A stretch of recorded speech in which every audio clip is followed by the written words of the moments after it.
60 Folk Tales from exclusively Slavonic sources. Translated from the Bohemian by A. H. Ratislaw. George with the Goat. There was a king who had a daughter who never could be induced to laugh. She was always sad. So the king proclaimed that she should be given to anyone who could cause her to laugh. There was also a shepherd who had a son named George. He said, "Daddy, I too will go to see whether I can make her laugh. I want nothing from you but the goat." His father said, "Well, go." The goat was of such a nature that, when her master wished, she detained everybody, and that person was obliged to stay by her. So he took the goat and went, and met a man who had a foot on his shoulder. George said, "Why have you a foot on your shoulder?" He replied, "If I take it off, I leap 100 miles. Whither are you going?" "I am going in search of service to see if anyone will take me." "Well, come with us." They went on, and again met a man who had a bandage on his eyes. "Why have you a bandage on your eyes?" he answered. "If I remove the bandage, I see 100 miles. Whither are you going?" "I am going in search of service, if you will take me." "Yes, I'll take you. Come also with me." They went on a bit farther and met another fellow, who had a bottle under his arm, and instead of a stopper, held his thumb in it. "Why do you hold your thumb there?" "If I pull it out, I squirt 100 miles, and besprinkle everything that I choose. If you like, take me also into your service. It may be to your advantage, and ours too." George replied, "Well, come too." Afterward, they came to the town where the king lived, and bought a silken riband for the goat. They came to an inn, and orders had already been given there beforehand that when such people came, they were to give them what they liked to eat and drink. The king would pay for all. So they tied the goat with that very ribbon and placed it in the innkeeper's room to be taken care of, and he put it in the side room where his daughters slept. The innkeeper had 3 maiden daughters who were not yet asleep. So Manka said, "Oh, if I too could have such a ribbon, I will go and unfasten it from that goat." The second Dodla said, "Don't, he'll find it out in the morning." But she went notwithstanding. And when Manka did not return for a long time, the third, Kate, said, "Go fetch her." So Dodla went and gave Manka a pat on the back. "Come, leave it alone." And now she too was unable to withdraw herself from her. So Kate said, "Come, don't unfasten it." Kate went and gave Dodla a pat on the petticoat, and now she too couldn't get away, but was obliged to stay by her. In the morning, George made haste and went for the goat, and led the whole set away, Kate, Dodla, and Manka. The innkeeper was still asleep. They went through the village, and the judge looked out of a window and said, "Fie, Kate! What's this? What's this?" He went and took her by the hand, wishing to pull her away, but remained also by her. After this, a cowherd drove some cows through a narrow street, and the bull came rushing round. He stuck fast, and George led him too in the procession.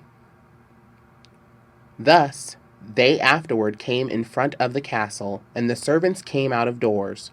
And when they saw such things, they went and told the king, "O sire, we have such a spectacle here. We have already had all manner of masquerades, but this has never been here yet."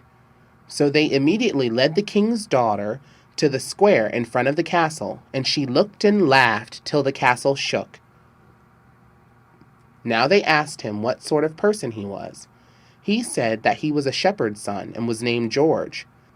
They said that it could not be done, for he was of mean lineage, and they could not give him the damsel, but he must accomplish something more for them. He said, "What?" They replied that there was a spring yonder, 100 miles off. If he brought a goblet of water from it in a minute, then he should obtain the damsel.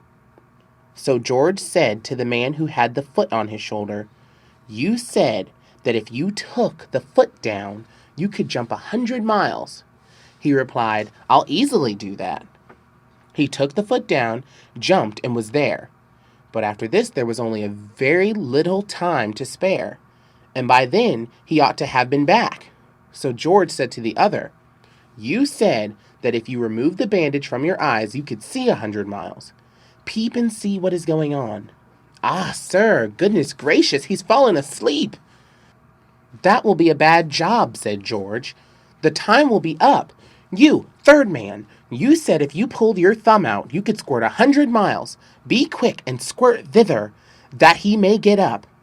And you, look whether he is moving or what.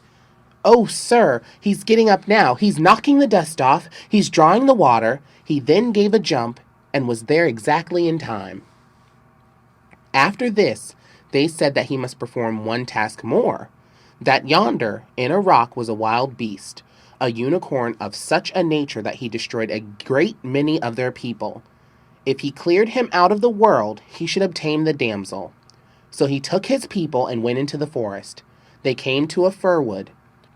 There were 3 wild beasts, and 3 layers had been formed by wallowing as they lay. 2 did nothing, but the third destroyed the people. So they took some stones and some pine cones in their pockets and climbed up into a tree.